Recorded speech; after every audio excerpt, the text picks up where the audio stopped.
In this tutorial, I'm going to show you how to build a cool little application that uses the new 3D features in Flash Player 10 and Flash CS4. Let's take a look at the finished product. So I have an FLV playback here that's just playing this video file. Let me turn the audio off here. So this is just an interview that I shot. So we have a regular video file playing, but I have this rotate button. When I click it, you can see the player rotates around 180 degrees, and on the back we have some text content that's describing the video that's being played. And this text content is fully interactive. I have hyperlinks in here, and you can also see the video still playing in the background in reverse. So it truly gives the appearance that we're flipping the video player around, and we can kind of see through to the front of it. And even the controls on the FLV playback are still live and fully accessible here. Okay, so I'm going to jump over to Flash, and I've already set up my FLA, so let's just go over that really quick. So I have an FLA called 3dflip.fla, 700 by 500, 30 frames per second. The video clip I'm going to be playing is 640 by 360. Of course, if you have a different size video clip, that's fine. The first layer I've renamed to Actions and locked it.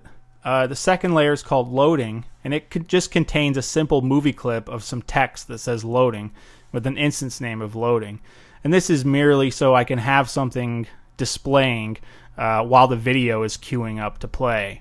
So this is an optional step. It's just what I did when I put it on my website, so I'm just going to leave it in. So I'm going to lock that now. So the first thing we're going to do is actually get the video playing in the FLV playback component.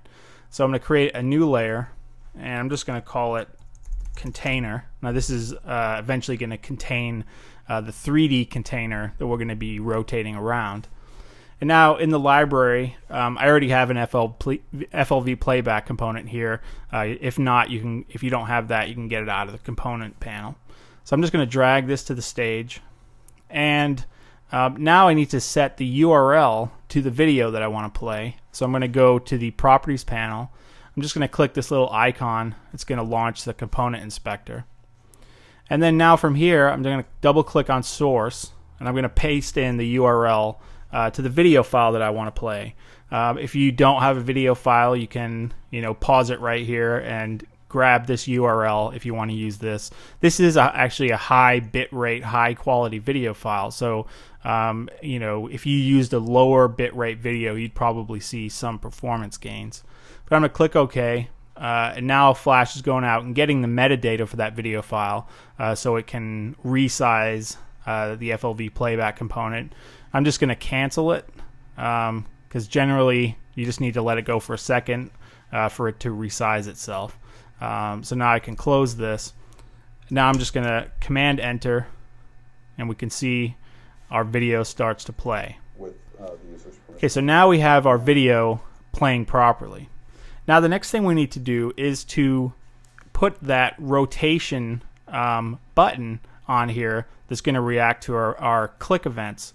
So I already have created that. It's just a simple button of an arrow that I have in the library. So I'm going to drag that out on top of the video player and just position it up like that. Again, this is just a simple button with no, not even any rollover states. Now in the Properties panel, I'm going to do a couple of things. I'm going to lower the alpha of this to 50%, and then I'm also going to add a drop shadow filter just so it stands out a little bit on top of the video, and I'll lower that down to say also 50%, and let's go ahead and test it.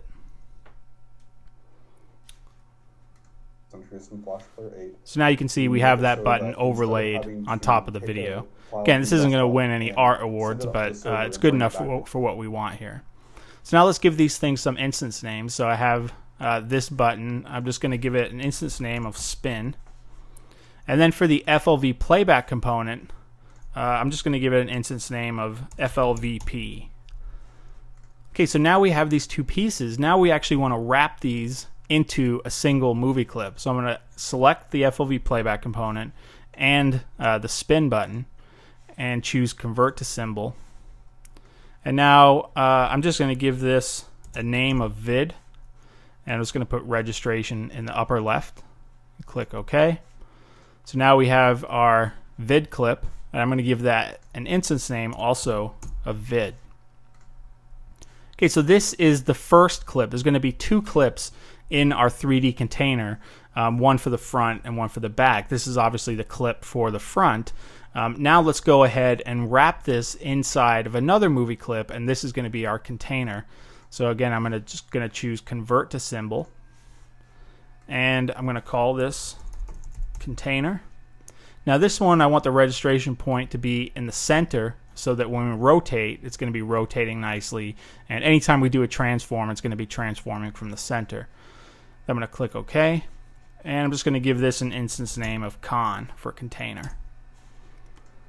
Okay, so now we have our container here out on our main timeline. Inside of that, I'm going to double click to go into edit mode. Now we have our vid movie clip. Now we just need to add the second movie clip, which contains the text information. So in the library, I have that already created. Let's just go into edit mode to look at this. And this is about as simple as it gets. Just 2 text fields, 2 static text fields, one for the title and another for the body of text, and then also a couple of hyperlinks. Now, if you were making this into a dynamic example, then of course these would contain dynamic text fields that you could change on the fly depending on which video is being played. But for this example, we're going to keep everything static. Again, these are just using Myriad Pro. Simple stuff. Now, the next thing I need to do inside of here is actually add another version of that spin button because, again, inside of here, we're also going to be spinning this around. So let's go back out to the main timeline, go back into the container, and let's go into the library and drag out a copy of this text clip, and let's align it to the top left perfectly with the video so it's overlaid on top of the video. And now let's go back into edit mode on this. And all we need to do now is to drag another copy of the spin movie clip on top. And since we can kind of see below to the other movie clip, we can align it. I'm going to leave it there. I'm not worried about it being perfect. And I'm also going to give this an instance name of spin. So again, inside of each of these movie clips is that spin button. Okay, so let's go back out to the container now. Now I need to give this an instance name, and I'm just going to call this T-clip. Okay, so what's going to happen when we rotate our 3D scene around? If we rotate around 180 degrees, we're actually going to be seeing this text in reverse. So in order to compensate for that, we need to actually rotate this 180 degrees. So with it selected, I'm going to go to the transform panel, and under 3D rotation, I'm going to give 180 for the Y rotation. So now you can see, right now we're seeing it in reverse, but when we actually rotate the container around, we're going to be seeing it correctly. Now the last thing we want to do here is to push this to the bottom of the display stack. So all I have to do inside of the authoring tool is just right click, arrange, send to back.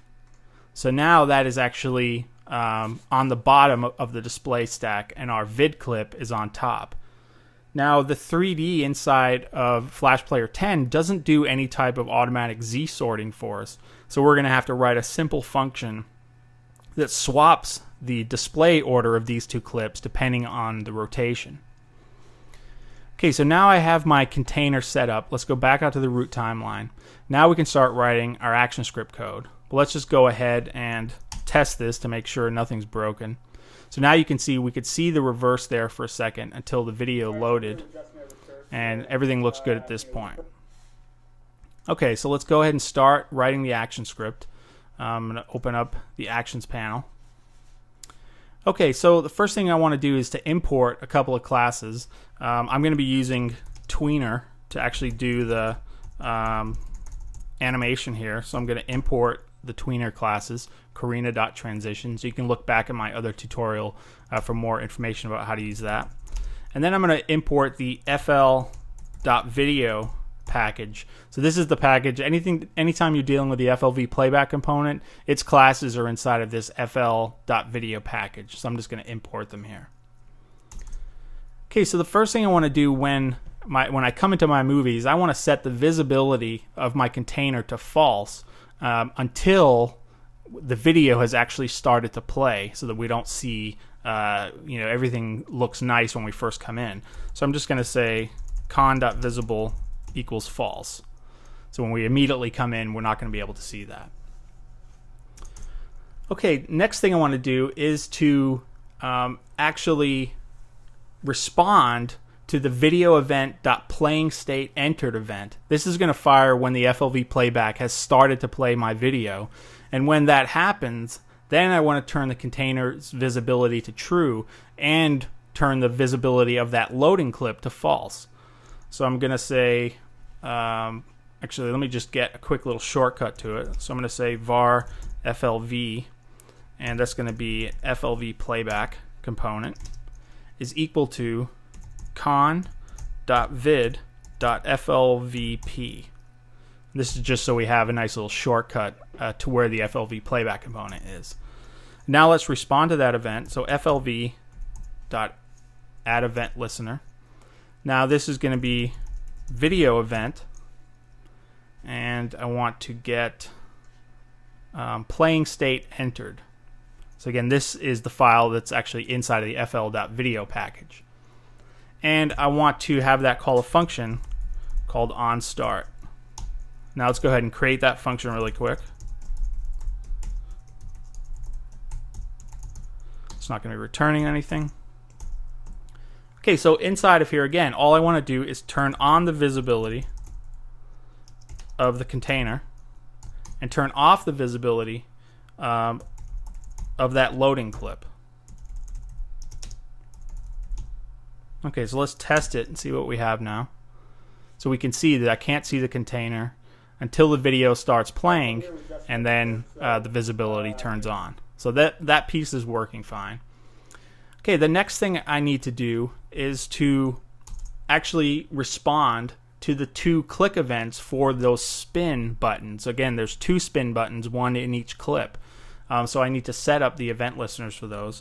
So that's going to be con.vid.spin.addEventListener, and that's going to be mouseEvent.click.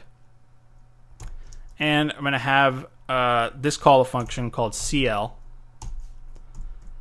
And let me also do the same for the, this should be vid, not viz. Now this one is inside of the T-clip, movie clip. And again, I have that button called spin. And when we click that button, I also wanted to call the CL function. Okay, the next thing I need to do is to create a Boolean value.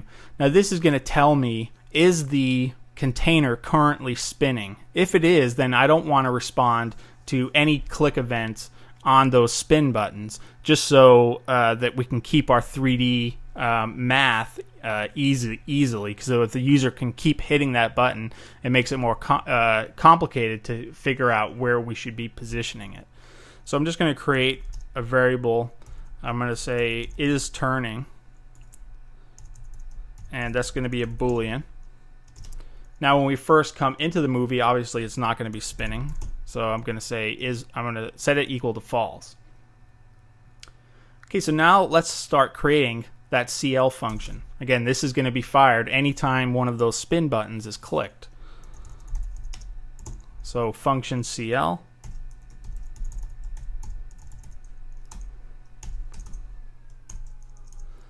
Okay, so the first thing I want to do inside of here is I want to test for whether or not this is turning variable is true or false. If the is turning variable is true, then I just want to disregard the click, because I only want to accept clicks when it's not currently turning. So all I would have to say here is if not is turning. Okay, so now we've determined that it's not currently turning, so now we can actually turn it. So this is going to be where our tweener call comes in. So it's going to be tweener.addTween. Now the thing we're going to be actually tweening, obviously, is our container. Okay, so what we want to do is to animate this on the rotation Y. So that's going to give us that rotation that I showed you in the example. So we're going to be setting the rotation Y property. Now the value for this is going to be con.rotationY, which is going to give us the current rotation Y, plus 180. So essentially, no matter where it is, when we click on a spin button, it's going to rotate it 180 degrees around. And now we need to set the time, which is going to be how long we want this animation to take. And I'm just going to give it a time of 1 second. Again, you can completely customize these. And next thing we need to do is when this animation is completed, we actually want to set this is turning back to false, so we know that we can turn it again if we want. So we're going to respond to the onComplete event here for tweener, and I'm just going to write a simple inline function. Again, you can break this out if you want. This is just going to be an anonymous function, and all it's going to do is simply set is turning equal to false. So is turning is equal to false. I can close that function, and then we can close the tweener block and close the call. And there we have our tweening function. So again, it's just going to take whatever the current rotation Y property is, add 180 to it over 1 second, and when the onComplete is done, it's going to set is turning back to false. Now what we need to do here is, as soon as it comes into here, we need to set is turning equal to true. That way we're not going to be able to do this again. Oops, this should be true. We're not going to be able to do this again until this animation has finished and we set is turning back to false. Okay, so now if we test it, you can see we're waiting for the video to load up. So now if I click this, we can see that it's nicely rotated around 180 degrees, but where's our text clip? And this is what I meant when I said that Flash Player 10 3D doesn't do any type of Z sorting for you, so it doesn't calculate, hey, this is now rotated 180 degrees around, I should be showing the other clip. You have to do that yourself manually. So what we're going to write is a simple little function that's going to check the value of rotation Y, and it's going to pop the correct clip to the top of the display list so we see the correct clip. So what I'm going to do is create an onEnterFrame event. So add event listener. Let's enter frame. I'm going to have it call a function called loop. So function loop. Not returning anything. Okay, so what we want to do now inside, oops, this should be one more time, function. So what we want to do inside of this loop is to check the rotation Y property of the container. Now, if the rotation Y is greater than 90 degrees but less than 270 degrees, then I know that I actually want to be showing the text clip. So I want to pop that to the front of the display list. So I'm going to say if con.rotationY is greater than 90 and con.rotationY is less than 270, now I want to say con.addChild con.tclip. So the reason I'm doing addChild here is a quick way to pop something to the top of the display list is to simply add it again via the addChild method. So I'm calling this again, and I'm re-adding tclip, and it's going to put it at the top of the stack. So now for the else, I'm just going to simply re-add the video clip, the vid clip. So again, this is going to be con.addChild con.vid. So again, this is going to be if we're less than 90 degrees or greater than 270. Okay, so this works good. Now there's one thing additional that I have to do here. Since every time we click on the spin button, we're going to be adding 180 degrees to the rotation Y. But since once we do it a couple of times, obviously we're going to be above 360 degrees, and these things are no longer going to be working properly. So what I want to do is I want to test if the rotation Y is greater than or equal to 360, and if it is, I want to put it back down to 0 so that the rotation Y never gets above 360 degrees. So I'm just going to say if con.rotation Y is greater than or equal to 360, I'm just going to set con.rotation Y equal to 0. So again, it'll never be able to get above 360 degrees. That way, these conditionals will always work as they should. So now let's go ahead and test this. Oops, and we have an error here.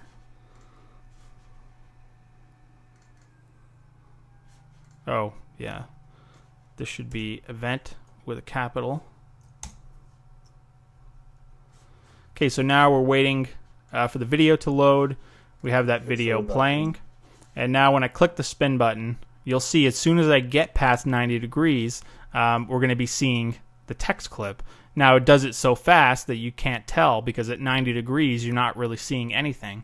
And again, if I click this, we're rotating around, and we have a nicely sorted z-index here. Again, this is easy to do if you have only 2 clips. If you had a bunch of 3D clips, it would quickly become problematic to use any kind of method like this. So I'm actually working with some people to try to get a class written that will do z-sorting no matter how many objects you have. So you can check my blog for updates on that. But for simple 3D like this, you can implement your own simple z-sorting method, especially when you have 2 clips and you're just doing rotation. But again, this is a pretty simple example. Didn't take a lot of code, 40 lines of code, not bad at all, using the new 3D features in Flash Player 10.